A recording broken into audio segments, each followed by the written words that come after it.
Big Boss Malayalam season 7 live അപ്ഡേറ്റിലേക്കാണ് പോകുന്നത്. മുൻപേ നടന്ന ടാസ്കിന്റെ രണ്ടാം പാദം ഇപ്പോൾ നടന്നു.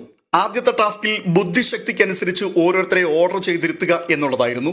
അത് കൃത്യമായിട്ട് വീട്ടുകാർ മനസ്സിലാക്കുകയും വൈൽഡ് കാർഡിനെ പൊളിക്കുകയും ചെയ്തു. അവസാനം മസ്താനിക്ക് പണിപ്പുരയിലേക്കുള്ള പ്രവേശനവും നിഷേധിക്കപ്പെട്ടു.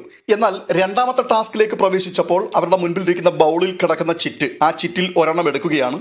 അതിൽ രേഖപ്പെടുത്തിയിരുന്നത് സ്ക്രീൻ പ്രസൻസ് എന്നുള്ളതാണ്. അതിനനുസരിച്ച് ആൾക്കാരെ ഇവർ അറേഞ്ച് ചെയ്തിരുത്തുന്നു. അവിടെ ഒന്നാം റാങ്ക് കിട്ടുന്നത് നമ്മുടെ നെവിനാണ്. അവസാനമായിട്ട് കൊണ്ടുവന്ന് തട്ടിയിരിക്കുന്നത് ശൈത്യയുമാണ്. ഇത് കണ്ടപ്പോഴേക്കും വീട്ടുകാർക്ക് ആകെപ്പാടെ കൺഫ്യൂഷനായി. ബിഗ് ബോസ് കൊടുത്ത ഓപ്ഷനിൽ നിന്നും ഏകദേശം വീട്ടുകാർ എത്തിച്ചേർന്ന ഒരു അഭിപ്രായം ഇറിറ്റേറ്റിംഗ് എന്നുള്ളതായിരുന്നു. എന്നാൽ അവിടെ ചർച്ച നടക്കുന്ന സമയത്ത് രേണു സുധി ആദ്യം തന്നെ കൃത്യമായി പറയുന്നുണ്ട് അത് സ്ക്രീൻ പ്രസൻസിനെ കുറിച്ചായിരിക്കും പറഞ്ഞിരിക്കുന്നതെന്ന്. പക്ഷേ ആ അഭിപ്രായം മുഖവിലക്കെടുക്കപ്പെട്ടില്ല. തുടർന്ന് ഇറിറ്റേറ്റിംഗ് എന്ന് പറയുന്ന ആ ഒരു വാക്കിൽ അവർ ഉറച്ചു നിന്നു. പക്ഷേ ഫൈനൽ വിധി വന്നപ്പോൾ വൈൽഡ് കാർഡ് പറഞ്ഞതായിരുന്നു കറക്റ്റ് എന്ന് തെളിയിക്കപ്പെട്ടു. അത് സ്ക്രീൻ പ്രസൻസ് ആയിരുന്നു.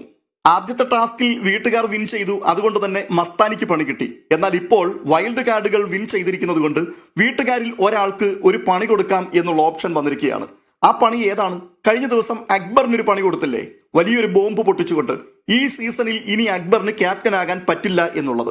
അതുപോലെ തന്നെ ഒരു 8ന്റെ പണി കൊടുക്കുവാൻ ആരെയെങ്കിലും ഒരാളിനെ തിരഞ്ഞെടുക്കാം. എല്ലാവരും കൂടി ചേർന്ന് ഐകകണ്ഠേന പാസ്സാക്കിയത് ജിസൈലിന്റെ പേരാണ്. ജിസൈലിനുള്ള പണി എന്താണ് വരാൻ പോകുന്നത് എന്നുള്ളത് ബിഗ് ബോസ് പിന്നീട് അനൗൺസ് ചെയ്യും. അതായത് ഇവരിനി അകത്തു പോകണം, പണിപ്പുരയ്ക്കകത്ത് നിന്ന് ഇവർക്ക് വെച്ചിരിക്കുന്ന സാധനങ്ങളൊക്കെ എടുത്തുകൊണ്ട് വരണം.